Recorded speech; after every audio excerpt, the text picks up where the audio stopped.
The Galactic Council's broadcast arrived without warning, flooding every human channel with the same cold, rehearsed declaration. An array of alien delegates appeared in towering holographic projection, their voices merged into one unified threat. Humanity would surrender all military assets, halt all expansion, and accept permanent supervision, or face destruction on a scale no species had survived before. The message carried the arrogance of a civilization that had ruled the galaxy uncontested for millennia, delivered with the assurance that humans lacked the strength or the will to refuse. But across Earth and its colonies, no panic followed. Instead, war rooms fell into focused silence as analysts, admirals, and intelligence officers examined every word, every pause, every micro-expression in the Council's pronouncement. Humanity had predicted this moment long before the Council realized it would come. Behind the surface of ordinary life, layers of hidden preparation were already in motion. For decades, Earth had quietly funneled vast resources into black-budget programs, fleets never registered in public databases, industrial yards built in uninhabited sectors, automated shipyards producing designs the Council had never encountered. While the galaxy dismissed humans as reckless newcomers, humanity used that reputation as a shield to mask the acceleration of technologies kept secret even from most human governments. The Council expected a species too young to compete, not one that had spent years studying their tactics, doctrines, and weaknesses. In military command bunkers deep beneath Earth's surface, holographic star maps shifted from civilian blue to defense red. Entire constellations lit up with Council fleet markers as the first wave of alien mobilization entered human border regions. Officers leaned forward, not with fear, but with the steady anticipation of a challenge finally arriving. Their calm contrasted sharply with the Council delegates' condescending tone, which implied humanity's defeat was a foregone conclusion. The Council listed human traits they believed guaranteed victory: emotional volatility, short lifespans, technological backwardness. They spoke as if they were granting mercy by offering surrender rather than annihilation. Every insult only solidified human resolve. The President of Earth watched the broadcast from a secure chamber, expression unreadable as the final ultimatum echoed through the room. When the signal ended, the chamber remained quiet long enough for the hum of the ventilation system to become the loudest sound. Then the President turned toward the Joint Defense Network officials seated around the table. What followed was not a fiery speech or a dramatic outburst, just a single sentence, spoken with the confidence of someone who had already accepted the weight of the coming war. "They believe this is our limit," the President said. "They couldn't be more wrong. We're just warming up." At that command, layers of dormant protocols activated across every human world. Hidden fleets received encrypted orders to break cloak and prepare for deployment. Planetary defense grids shifted from passive observation to active targeting. Quantum communication relays, secretly built in remote regions, synchronized with precision that no alien intelligence network had achieved. Human colonies that appeared undefended were, in reality, engineered as decoys designed to mislead Council intelligence. Every piece of humanity's strategy had been arranged for the moment the Council overstepped. A sense of unity spread across the species, not in fiery patriotism, but in disciplined efficiency. Engineers who had worked in secret manufacturing bays finally saw their creations move toward operational status. Commanders who had trained for scenarios labeled extreme improbability now reviewed those plans with calm acceptance. Civilians, unaware of the exact scale of what was happening, felt a shift in the atmosphere, a quiet determination shared across continents. As Earth's defense grid powered to full capacity, the stars above shifted from serene beauty to strategic terrain. Humanity knew the Council saw themselves as custodians of order, convinced they were protecting the galaxy from a dangerous species. What they failed to understand was that humanity had no intention of conquest or domination. They only demanded the right to survive, expand, and stand as equals. The Council's ultimatum transformed that desire into something sharper, a unified resolve that would not bow to ancient powers. The first encrypted message sent from Earth to every human military node carried only 3 words: Phase 2 activation. It signaled the transition from hidden preparation to open defense. Across the galaxy, human warships stirred from silence, reactors igniting like awakening giants. The Council believed their threat would force compliance. Instead, it awakened a force they had never anticipated. Humanity did not cower. Humanity calculated, adapted, and prepared to show the galaxy exactly why they had survived every challenge thrown their way. The Galactic Council gathered in their colossal war chamber, reviewing the projected timelines for humanity's surrender. Their analysts confidently predicted that 3 weeks would be more than enough to subdue an overextended young species. Fleet admirals argued over post-war jurisdiction, already planning which human colonies would become protectorates, and which resources they would divide.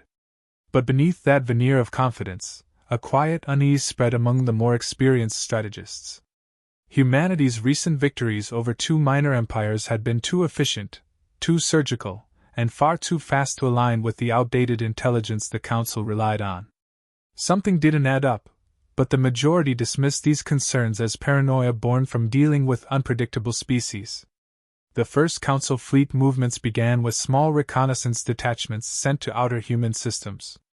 They expected to find frightened colonists scrambling to comply, or at best, primitive resistance easily crushed. Instead, the first scout squadron entered a remote mining sector and vanished entirely. No distress calls, no escape pods, no sensor telemetry, just disappearance. The initial reaction among Council leadership was disbelief. They blamed anomalous space interference or engine malfunction. The idea that humans could erase a full scout squadron without detection was brushed aside immediately. Accepting it would mean acknowledging a gap in technological capability the Council could not mentally reconcile. A larger cruiser formation was dispatched to investigate, armed with the assumption that the initial loss had been an accident. When they arrived at the mining system, the silence felt unsettling. Human infrastructure floated dormant, lights off, comms dead, giving the appearance of abandonment. The cruisers advanced cautiously, scanning for life signs or energy readings. Everything registered as inert, until the ships crossed an invisible threshold surrounding the asteroid belt. In an instant, dormant satellites activated, forming a synchronized grid that had gone completely undetected by Council sensors. Thousands of small defense units, perfectly camouflaged among the rocks, powered up in flawless formation. The cruisers attempted to retreat, but their drive stalled as the satellites emitted controlled electromagnetic pulses. Weapon systems went offline, shields collapsed, and engines froze mid-burn. The fleet braced for destruction, but it never came. Instead, a single message appeared across every disabled screen. "You have violated sovereign space. Leave immediately." Not a threat. Not an act of war. A measured command, delivered with chilling calm. The fact that humans had immobilized the cruiser group without inflicting casualties rattled even the most seasoned Council commanders.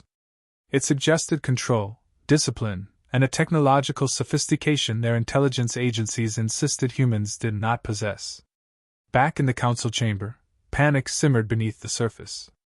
The admirals demanded immediate retaliation, but the analysts could not explain how a supposedly inferior species had exploited gaps in Council sensor algorithms and electronic defense protocols. The more they studied the data, the clearer it became that humans had anticipated their moves long before the Council mobilized. No one could agree whether humanity's restraint was arrogance, strategy, or a warning. Meanwhile, aboard Earth's strategic command networks, the event was analyzed with precision. Human officers reviewed the footage of immobilized cruisers and the Council's attempt to reassert control. To them, it was confirmation that Phase 2 preparations were correctly timed. The satellites used were part of humanity's lowest-tier defense systems, obsolete compared to newer technologies still held in reserve. The decision not to destroy the cruisers was deliberate. Demonstrating capability without provocation forced the Council into confusion, buying humanity time to activate deeper assets. Whispers spread among Council diplomats as reports from other border regions revealed subtle anomalies, patrols going silent, sensor glitches near human colonies, and unexpected gravitational distortions near frontier wormholes. Each incident alone was manageable, but together they painted a picture of a species far more capable than previously believed. The Council's fear grew not because humanity struck back, but because humanity showed restraint while holding the upper hand. In a quiet observation deck on a Terran battle station, a human commander monitored the incoming intelligence stream. "They still think this is our defense," he said to his staff. "It isn't. It's courtesy." Those words captured the emerging truth. Humanity had revealed only the bare minimum. The real power remained concealed, waiting for the moment the Council committed to full invasion. Humanity had no intention of appearing desperate or aggressive. They were guiding the Council into a miscalculated escalation, one that would reveal just how far behind the rest of the galaxy truly was. The Council's decision to mobilize their Grand Armada spread across the galaxy like a declaration of divine judgment. Thousands of ships, battlecruisers, dreadnoughts, carrier platforms, and escort formations assembled in a display meant to intimidate any species that dared oppose them. To the Council, this sheer numerical advantage guaranteed victory. They trusted in centuries of dominance, convinced that no young civilization could stand against such force. Their internal broadcast carried an air of inevitability. Humanity would be crushed swiftly, their defiance reduced to a cautionary tale. But beneath the bravado, unease lingered. Too many early encounters had produced results the Council could not explain. Too many predictions had proven inaccurate. Still, the admirals dismissed dissent. They believed their armada's size and doctrine would overwhelm any unpredictable variable. What the Council didn't know was that humanity had been watching them long before the armada finished assembling. Terran intelligence networks, powered by quantum listening arrays hidden in remote star clusters, intercepted Council communications in real time. Every strategic update, every fleet trajectory, every shift in formation was analyzed and sent to Earth before the Council's own stations received them. Human analysts mapped the invasion plan with such accuracy that they predicted the exact hour the Armada would breach human space. This advantage wasn't luck, it was preparation born from decades of studying a galaxy that saw humans as inferior. As the first wave of the Armada crossed into a frontier sector, humanity issued a single transmission across open frequencies. The message was calm, controlled, and devoid of emotion. "You are entering restricted human territory. Stand down immediately. Any further advance will be treated as an act of war." The Council's response was laughter and ridicule. To them, the message proved humanity was delusional enough to believe they could negotiate from a position of weakness. Admirals joked that humans were trying to stall for time. None of them considered that humanity felt no need to stall at all. When the Armada reached the designated engagement zone, they expected a desperate defense fleet or, at worst, a scattering of outdated human vessels attempting symbolic resistance. Instead, space ahead of them remained empty, silent, and undisturbed. Sensors detected no movement, no signatures, nothing to explain the quiet. Then gravitational ripples spread across the void. A formation of 200 Terran warships emerged from quantum slip folds, appearing with such abrupt precision that even the Council's advanced sensors registered them only after arrival. The alien officers stared in disbelief. These were not familiar Terran ships. The vessels were enormous, sleek black hulls without visible seams, weapon ports, or traditional propulsion arrays. Their profiles resembled mobile fortresses, but with no identifiable classification. Their energy signatures were unlike anything in Council databases, and their hull composition defied material scanning. For the first time, uncertainty replaced arrogance in the Council's command decks. Numbers meant nothing if those numbers faced an unknown force. The Council ordered their vanguard to advance, attempting to probe the human line.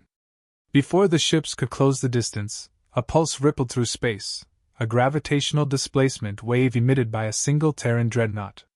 It wasn't an attack designed to kill or cripple. It was a demonstration.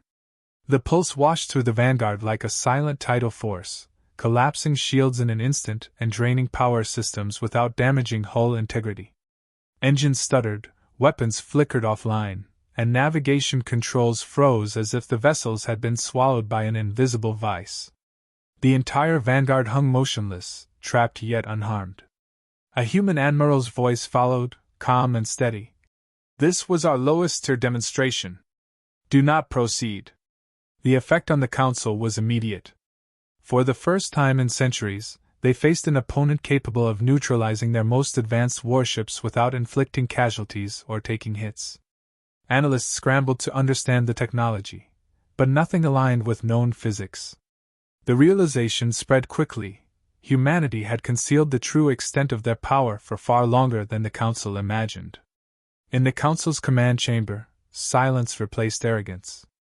If 200 ships could immobilize the vanguard effortlessly, what was humanity still hiding? The question became a shadow over every officer present. Humanity didn't need to declare superiority. Their restraint made the message clearer than any threat could. They had shown only a fragment of their strength, and even that fragment had shifted the entire balance of the galaxy. The Council's failure to break humanity's first defensive line ignited a frenzy of desperate recalculations. Their scientists and strategists scoured every data point, searching for a weakness they had overlooked. Old assumptions collapsed under the evidence now in front of them. Humans were not lagging behind technologically. They had surged ahead without anyone noticing. This revelation sparked panic across the Council's upper ranks. Yet instead of retreating, they clung to the belief that humanity must possess a fatal flaw. If they could not overpower human technology, they would target humanity's biology, psychology, and supposed emotional instability. Their doctrine had always taught that humans were too reactive, too fragile, and too impulsive to withstand a prolonged conflict with a united galactic force. To exploit these perceived weaknesses, the Council deployed specialized psychological warfare units. They broadcast manipulated messages portraying the inevitability of alien victory, attempting to fracture human morale. Not a single colony responded. Human communication networks filtered out the propaganda before it reached civilian populations, leaving the Council's efforts unnoticed. When this tactic failed, they attempted targeted cyber strikes against Terran command infrastructure. Their AI systems, considered elite across the galaxy, launched infiltrations designed to collapse human networks. Instead, every attempt ended the same way: instant shutdown, tracing back to the origin point, followed by an automated human response politely informing them their intrusion had been neutralized. The Council's elite AI had been dismantled effortlessly by human cybersecurity, exposing a disparity none of them had imagined possible. Meanwhile, humanity continued unveiling layers of capability the Council had never accounted for. Terran pilots operated neural-linked combat systems that allowed them to merge instinct and machine in ways no alien physiology could replicate. In simulation battles, these pilots outmaneuvered Council fighters with movements too precise to be mechanical and too fast to be organic. Infantry units trained under gravity conditions that would cripple most alien species, and their adaptability made every human soldier unpredictable on the battlefield. What terrified the Council most wasn't the strength of human troops, it was the speed at which they learned. Every skirmish, every intercepted broadcast, every captured fragment of alien data became fuel for human advancement. Humans didn't just adapt, they evolved in real time. As the Council grappled with these revelations, their command structure suffered a breach that sent shockwaves through their ranks. Unseen and undetected, human special operations units infiltrated a Council command carrier.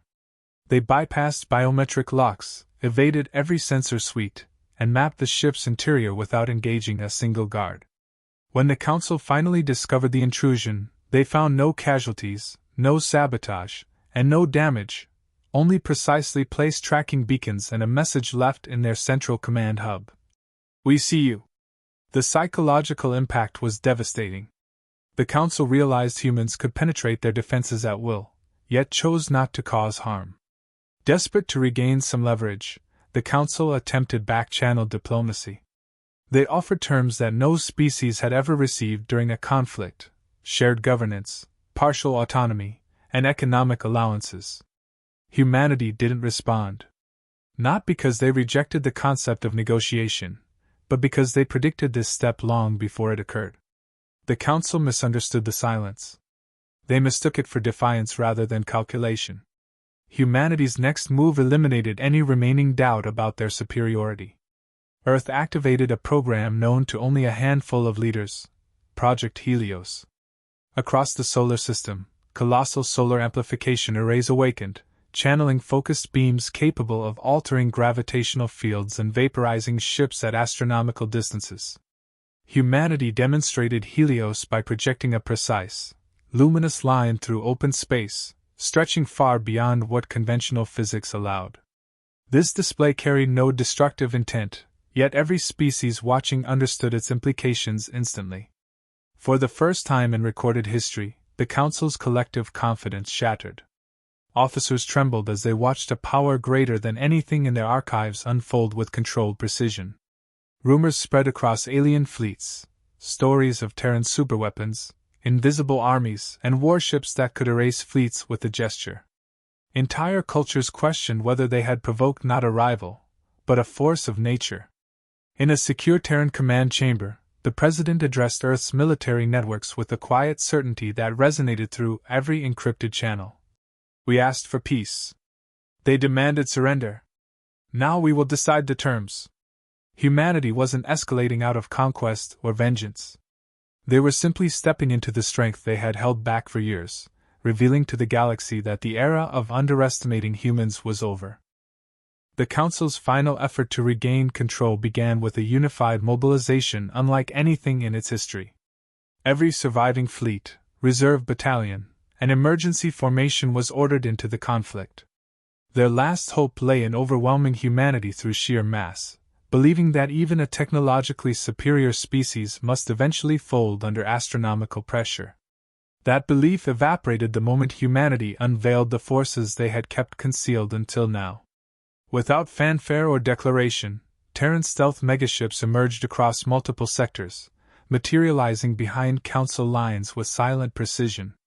Their black hulls absorbed starlight, their energy signatures unreadable, and their presence alone fractured the Council's strategic cohesion.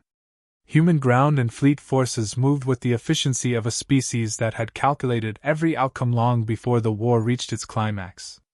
Quantum jump infantry regiments deployed simultaneously across contested systems, appearing inside fortified Council positions as if they had bypassed space entirely. These soldiers didn't massacre or destroy. They disabled, disarmed, and detained with surgical precision, leaving Council troops alive but unable to continue fighting.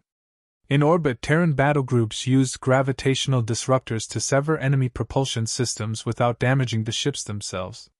The Council watched entire armadas freeze mid-maneuver, held in place by invisible forces they couldn't counter or comprehend. Humanity's strategy was so exacting that even the Council's most hardened commanders recognized they were not facing an angry empire seeking conquest. They were facing a civilization that had mastered controlled dominance, strength without recklessness, precision without cruelty. Every Terran action demonstrated their capability while minimizing casualties on all sides.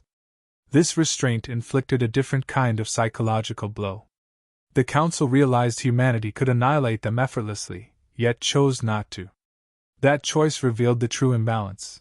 Humans didn't fight because they had to win. They fought because the Council had forced their hand. Within hours, the Council's lines collapsed.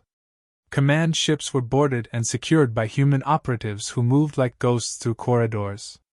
Entire fleets were captured intact. When the last major outpost fell, the Council leadership found themselves surrounded by human soldiers, unharmed but with every path of escape closed. They expected humiliation, retribution, perhaps even extermination. Instead, humanity treated them as prisoners of war with exact adherence to interstellar protocols. Protocols the Council itself had never honored in its conquests. What terrified the Council most wasn't their defeat, but the realization that humanity had held back throughout the conflict. Every captured officer, every detained admiral, every diplomat brought before Terran representatives asked the same question. If this was not your full strength, then what is? Humanity never answered directly. They didn't need to. The silent implication lingered in every corner of Council space. Humans had shown only what was necessary. After consolidating the battlefronts, Earth broadcast a message across the galaxy. It was not triumphalist, nor was it vengeful. The voice was steady, measured, and resolute. The conflict is over. We do not seek to conquer or dismantle. We seek respect. Any future aggression against humanity will be met with decisive action. Peace, if you choose it, will be honored.